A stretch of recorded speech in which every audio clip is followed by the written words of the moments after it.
Yo, what's up guys? This is Kimmerman from Kimmerman Gunpla Studio, and sa araw na ito ay ating tutuklasin ang mga specs ng ating model kit dito from Kotobukiya, and this is from the Armored Core video game.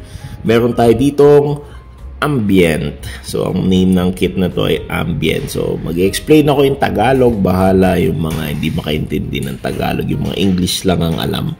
So, ang kit na ito ay nabili ko around 2,600 pesos kay Wakaru Senpai. And this is a re-release of Armored Core Ambient from 2013, I think.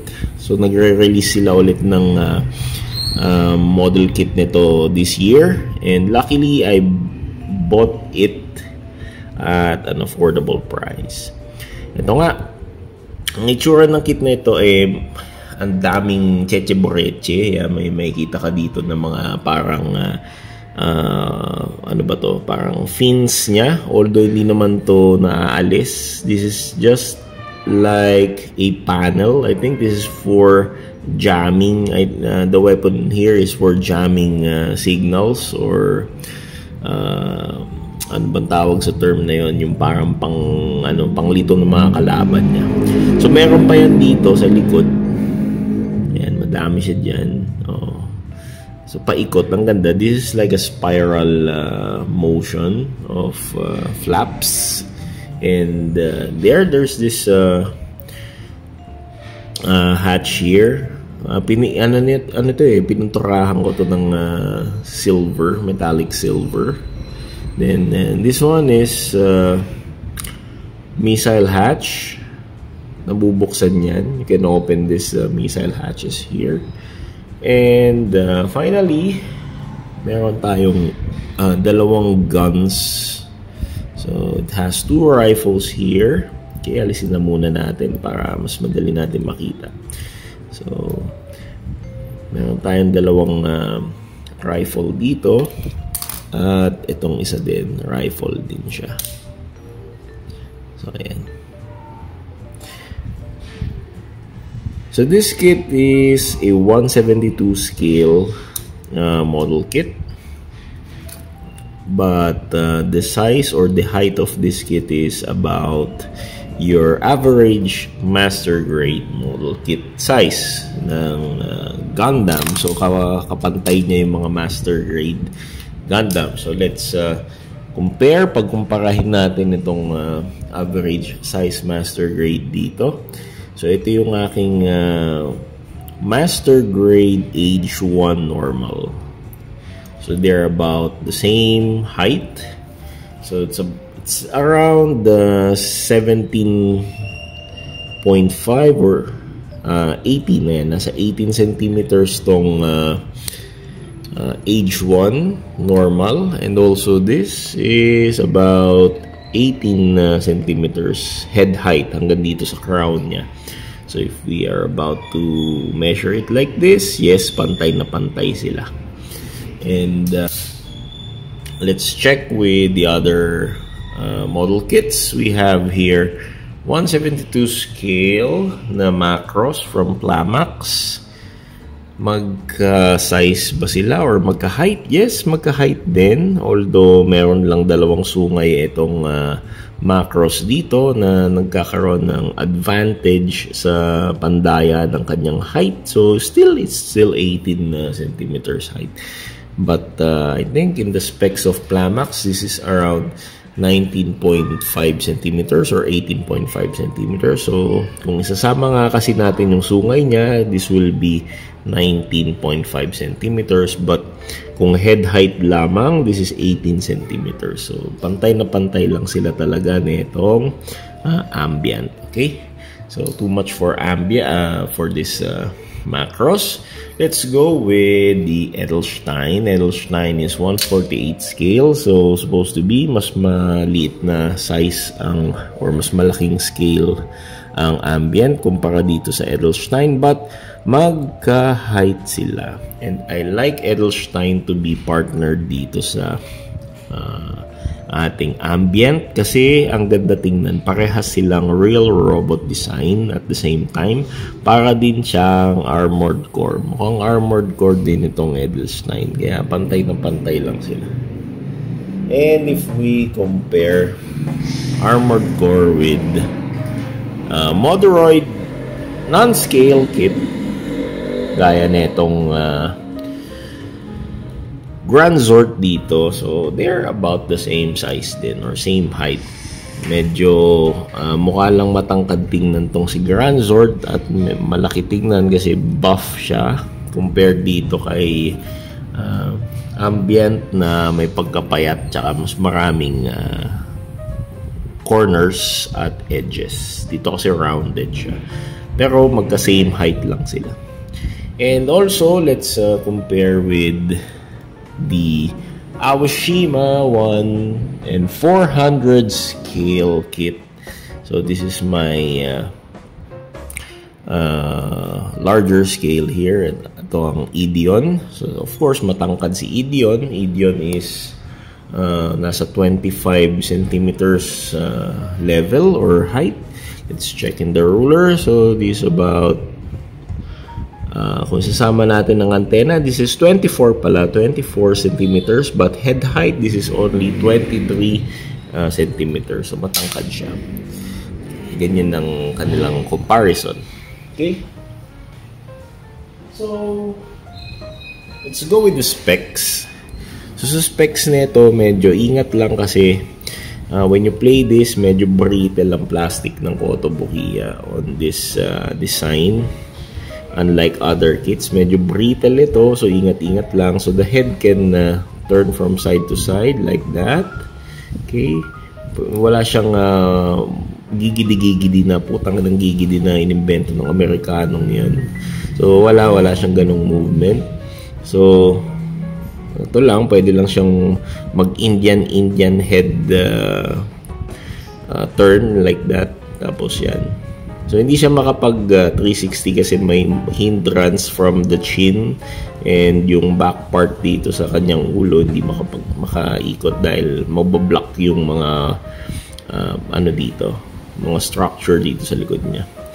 So dito sa arms niya, it can rotate also from ganyan. Pwede siyang mag-rotate kasi ball joint siya, by the way. So ang ball joint ng Kotobukiya medyo pangit kasi nag-i-stuck yan. So kailangan muna nilalaro-laro mong ganun, inikot-ikot mo muna pag ganun dito para hindi siya mabigla, baka maputol yung peg dito eh. So pwede yan mag-move from ganitong state.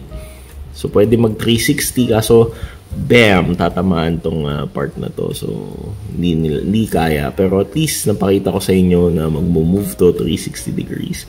And yung kanyang shoulder dito may swivel effect yan. Tapos pwede itong mag-bend, so dahan-dahan lang sa pag-bend ha, kasi pag ito naputol, deads na tayong lahat dito. So yan, pwede mong iikot yan pag ganyan, di ba, ang galing. Tapos yung maro-rotate mo din dito, yan, pwede siya mag-rotate dito yung sa kanyang shoulder. Tapos yung kamay niya, again, pinalitan ko na naman yung mga basurang stock hands kasi gusto ko talaga yung kamay ng aking model kit ay articulated. So bumili ako ng Dallin decal hands. Murang-mura lang kasi ang Dallin decal hands for 437. Napakamura nun para sa akin. And ayan, pwede ko siyang hindi na palitan ng interchangeable hands na basura. Basura yun para sa akin eh. Then, ito nga, ganun din dito sa part na to. So, ganun din yung mga specs niya. So, pareho lang naman sa left hand. So, dito sa may waist niya, medyo ball jointed din to. So, ingat-ingat lang sa paglalaro pag Kotobukiya kits kasi medyo brittle lang ibang joint niya at parts. Especially yung mga white glints, ang pangit daw ng plastic noon. So, hindi ko na binili. So, ayan nga, pwede yung umikot pa ganito. So, 360 degrees, walang hindrance yan. Hindi ko na minove for 360 degrees kasi obviously naman yan, iikot yan for 360. Yung mga makikita nyo, mga silver dot yan, painted ko yan. And ito nga, dito sa likod, pwede ito mabuksan. Ito, yan, nabubuksan ng ganyan yan. Ito yung parang vent niya vent or booster, I don't know. Hindi pa ako naglalaro ng Armored Core kasi na yung bago, I think this is sa mga bagong Armored Core. So mga mga vent, parang booster ganun. So nabubuksan siya, ganyan, ang galing, di ba? Tapos itong missile dito, accessories niya dito, nabubuksan din yan. So careful lang sa pagbukas kasi baka mabaklas mo kung tatanga-tanga ka mag-open, at saka yung kamay mo mabigat, lalo na yung mga Amerikanong nagre-review, bibigat ng kamay gaya ni Prime 92, mga tatanga-tangang yan pero ito mabubuksan mo din to, so ingat lang. Wala akong nakalimutan ko yung bubuksan natin yun. Sad to say, nawala ko yung aking panungkit, pero obviously mabubuksan yan pag ginawa mo. Natanggal tuloy. Mabubuksan yan kung ibababa mo muna yung dalawa. Okay. So, ganun. Tapos buksan mo ito, buksan mo din yan. O yan. So, nabubuksan yan. And pininturahan ko yan. Pininturahan ko ng gold and silver panels there. Okay, so isara na natin. Ganyan. Dahan-dahan lang ang pagsara. So, di tayo tulad ng mga Amerikano reviewer na pangit humandle ng kit. Napakabigat ng kamay. Ayan. Speaking of Amerikano, ganyan sila. May mga nalalaglag-laglag. So, balik na natin yan. Parang ganyan. So, okay. Tapos na tayo dyan sa parts na yan. Ito naman sa likod, ganun din. You can move it up or move it down. Something like that. Dito sa legs, pwede yung sumipa pa ganyan. So ball joint na naman yan. Yan ang disadvantage lang ng ball joint, katagalan maglo-loose. Yung motor. Anyway, yan pag mga ball joint, madaling mag-loose yan, lalo kung lagi mo nilalaro. So ingat-ingat sa mga ball joints. At sa bagay may pampasikip naman sa ball joints, pero kung ginagawa ko pag sumisikip or lumuluwag ang ball joints, sinalagyan ko ng mighty band at pinapahanginan ko lang para kumapal-kapal lang yung ball joints na ganyan. So ayan, makakaikot siya ng ganyan. And yung sa knees, pwede siyang mag-bend up to there. So double bend siya, double bend or double jointed. So medyo magulo lang tingnan tong kanyang legs kasi parang hindi nagbe-bend due to the shape. Kasi para siyang para siyang lagari tingnan or crisscross something ganyan. So anyway, ang angas lang, medyo cool lang tingnan talaga. Tapos yung kanyang paa dito, medyo maarte ito, marami siyang decolorate dito na flap. So be careful kasi baka matapyas-tapyas mo yan, maputol. Madaling maputol yan kasi brittle. So it can move from side to side. It can move like this also from forward and backward, pero medyo limited lang. So ingat lang kasi medyo, sabi ko nga, brittle ang joint ng Kotobukiya. And so let's go to the arms or sa mga weapons. Ang weapons nitong Kolokoy na ito ay ito, meron siyang kakaibang Gatling gun dito. Actually, this is not a Gatling gun, but parang machine gun na mukhang silencer kaagad tong barrel niya. So yan, makikita nyo pininturahan ko na yan. May pintura na silver para magkaroon ng character. And ito naman kabila, meron siyang astig to, may magazine na rifle. Pwede mong alisin. So medyo realistic siya. Tapos ayan, pwede mong lagyan ulit ng magazine. So maangas siya. Galing, di ba? Tapos pininturahan ko lang yan and medyo may pinta-pinta yan dito para ayan, hindi ko ginandahan yung pagpinta para kunyari galing siya sa gera, may mga dumis-dumis. And dahil nga ginamitan ko siya ng articulated finger, hindi ko na kailangan na magpalit-palit pa ng yung interchangeable hands. Kasi naiinis ako sa pagpapalit ng mga interchangeable hands. Kung kaya ko naman bilhan ng articulated finger, kuhang ko. Tingnan mo, ang ganda naman ng grip, di ba? Yung grip niya, kahit pa maraming ayaw sa Dalin hands, kasi daw hindi daw effective for gripping. Yung armas naman kasi nito is magaan, sobrang gaan. So kayang-kaya ng Dalin hands buhatin yan at dalhin. So ayan o. Ayan, mahahawakan niya na ganyan. And so, kahit i-steady natin ganun, ayun, no? Diba? Ang ganda ng Dallin hand. So, hawak-hawak nyo. Oh, diba?